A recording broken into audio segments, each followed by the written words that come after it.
If you're like most Americans, you support sanctions on Russia for attacking Ukraine and the slaughter of innocents. But if you're like most Americans, you also are greatly concerned about the U.S. economy and the growing impact on domestic life. In fact, we're learning the economy ranks higher now on the priority list than making sure Russia feels some pain because of their invasion of Ukraine, Kevin. There's a lot of support still, of course, for sanctions, but if Americans were forced to choose one over the other, they'd probably say to the punishment of Russia, yeah, okay, that's probably enough for now. Yeah, you talk to people. We want to punish Russia for going to war unprovoked against Ukraine. We want to make them pay. But as Americans, we also have to worry about ourselves. Inflation and gas prices, they're killing us. Eating is more important than punishing Russia.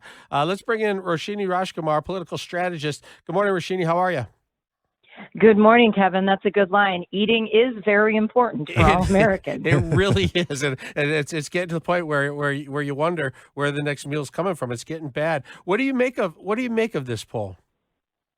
Well, I think when all of this started between Russia and the Ukraine in February, probably a lot of Americans thought, okay, this will be done in a few weeks. But here we are knocking on June's door, and things are still going. Things are moving. There have been deaths. There have been trials.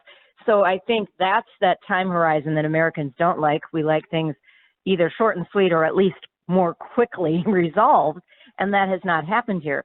Meantime, both parties in our country are concerned about midterm elections in November, and every day that things go on between Russia and Ukraine, that just hampers the messages toward Election Day. And the economy, certainly every day there are headlines, cover stories, and we're all talking about gas prices, food prices. I was just out grocery shopping last night with my husband. It's not a place, a grocery store is not my natural location, guys. I'm really not a good cook, so he usually does the shopping. But I even was like, wow, this is expensive. We were having those conversations in the very real grocery aisle. Yeah, $100 for a cup of rice. Are you kidding me? No, it's not that bad. Yeah, but it could be. Do you think, Roshini, that the part of this changing sentiment is a reflection on President Biden's low poll numbers? I mean, he's the one who told us we'd feel financial pain as a result of these sanctions and these aid packages, but he said it was the right thing to do. Are more people just kind of saying now, who's this guy anyway to tell me what's right and what's wrong to do with my family? I think a lot of people are thinking that, Tom, and the bottom line also is he's said a lot of things that he hasn't delivered on. I mean, I just read a story yesterday about student loan, and that was a campaign promise. We still haven't seen student loan debt written off, and for how much and for whom. So, anytime he makes kind of a grandiose promise, and this goes for any politician, and they don't deliver, then it's sort of like the boy who cried wolf, and it's very hard. And so it's not surprising that Biden's poll numbers have gone down.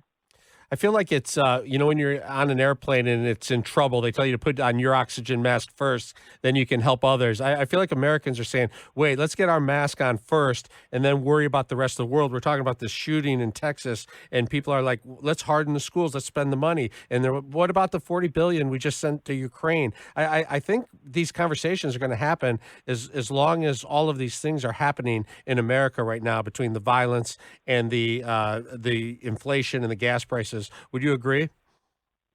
Yeah, I mean, I think it's very real, the Texas school shooting, even more than some of the others.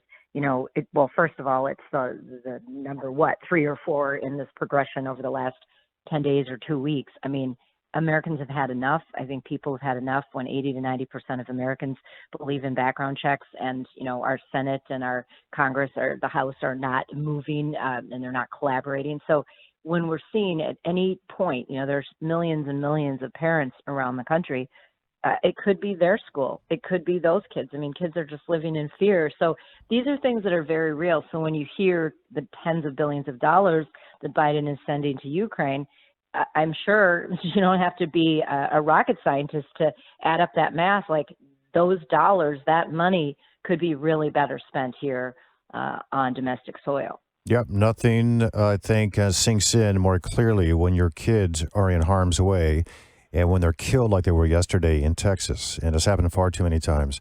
We appreciate your perspective, as always. Roshini Rajkumar joining us, political strategist. Roshini, great to talk to you again. Thank you. Thank you, guys.